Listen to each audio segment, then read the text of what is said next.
I remember driving by the Children's Advocacy Center. It's a place right off of Los Rios and Park, and what I do is I go online and I was like, okay, well, what is this place? So I look it up, and they help children. They help children with sexual abuse, physical abuse, being neglected. They help families, but the main focus is the children. And so I go under volunteer, and they have this list of what you can do to help. And there's a volunteer coordinator. Her name was Vicky Stilley. And so I was like, okay, well, maybe I should contact her. So I get her email, and I email her and say, hey, I have a group, and I would really like to do volunteer work with my group. And she says, okay, great, come in, and I'll give you a tour. When we first walked in for the tour, it wasn't what I was expecting it to be. Like, the place was really nice. It was really comfortable, and you could tell it was a secure place for the kids.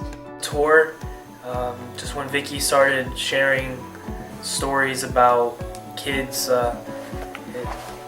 you could feel something. You felt, maybe your tear ducts, swelling a little bit, but you could definitely feel something. You feel bad for these kids, and you want to help these kids when you hear about them, and how these terrible things that happen to these innocent children. The part that stood out to me most is when we went to the interview part room where they had all the cameras, and it was actually kind of interesting because they have people who read faces, like while the person's interviewing whoever the victim was. They had police, FBI-like agents who could read facial expressions and whatnot to tell if the person was lying or not. And I thought that was really awesome. And I emailed Miss Stilley after that if I could volunteer in the summer about that, and she said I could.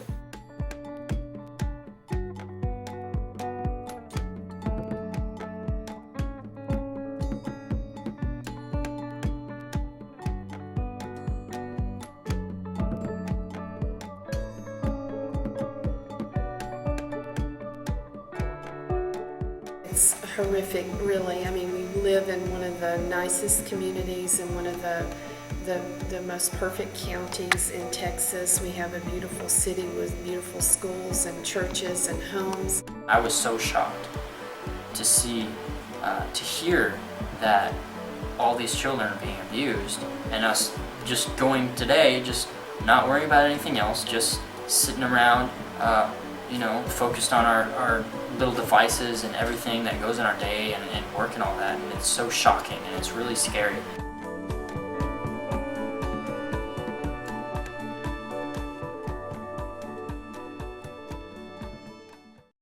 The first thing that we did was, what can we do to volunteer? And so that's what we did. We asked Vicky, we were like, hey, we really want to volunteer, we really want to support this idea, we really want to push forward. It didn't really seem like much, but what we did do, what my team did, we went in there one day and we went around these playrooms where where parents come to meet their children, and they get to play. The children get to play in these rooms, and they spend a lot of time in these rooms. And there's different children coming in these rooms all throughout the day, and they're constantly needing to be cleaned. And that's what we did. We helped to clean these rooms.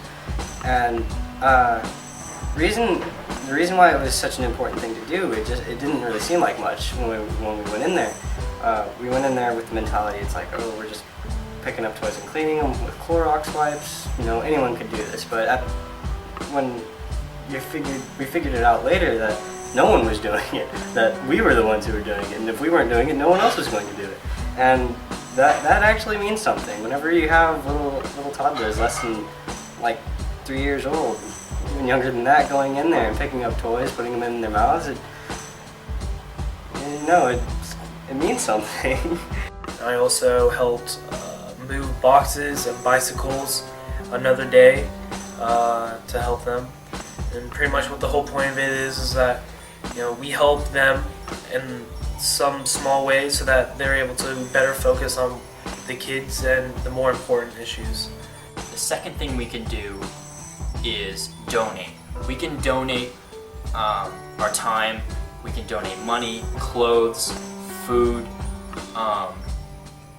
anything that you could think of that would support them. Clients get only new stuff, just so y'all know that, but the gently used items, toys and clothing, go to the truck that's parked out front. And when those items sell at the thrift store in Plano, we get part of the proceeds. And last year it was right around $60,000. So that is a huge amount of money. For rash cream, shampoo, toothbrushes, toothpaste, just normal everyday items. That's what we use for our clients. When you look at it, really we have a lot compared to these kids. We have so much more. The third thing we can do is probably the most important thing, is get the word out, spread the word. Education is very important. It's very important that we are all aware of the horrible number in Collin County. 277,000 in the state of Texas last year, and we all need to know and learn the signs of abuse in our kids and the kids around us, your brothers and your sisters, nieces and nephews. We just need to raise awareness by just start with little things, like flyers and ads online, because that's where people get most of their information nowadays. I think the best way is to just volunteer there, help them spread the word, because they already know how to spread the word. That's what they're for. And then tell people about the places that when you volunteer at Children's Advocacy Center, obviously, or any other centers that are for children that get abused. I actually helped out and passed out flyers around our school to spread the word on our advocacy center, around the water fountains and bathrooms and so on. I mean, if anybody, at church, or anybody that's trying to do Eagle Scout project, let them know. Yeah, hey, the Children's Advocacy Center always needs help. If you're, you're like church group needing service or anything like that, just let people know and let people know what they do and how good of an organization is and what you can do to help. Notice those signs. Realize, be on guard. Whenever you go to a new neighborhood, or in your neighborhood now, go online, look for sexual offenders, be aware, know that there are people in your neighborhood, know that there are certain people in this area, and you're like, oh, that's super protective, and you're like, no, it's not. It's just being aware and knowing your surroundings.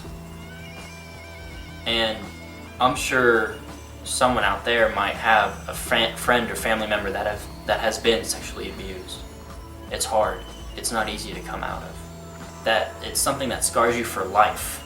Would you rather take the time to protect someone, or allow them to be scarred for life until they're dead, and until they die, until I don't want that to happen. Know that it is an important thing, and that it is a place, that it is there and it is actually doing something, that they're making a difference, and that it's easy to become a part of it. And after knowing that, perhaps even volunteer yourself, and perhaps after volunteering yourself, you'll know how much of a change that it can make in someone's life, in a child's life, and that it's important. And you can talk about it to your friends, and you can do a lot, because it really is an amazing place, and it's an important place that really does make a difference in our community, and they've helped out so many people. It's just really helpful, and if you can give back to it, if you could just help them help your community, help them help the world around you, I don't know, it's just, it would be good for everyone. Just be good.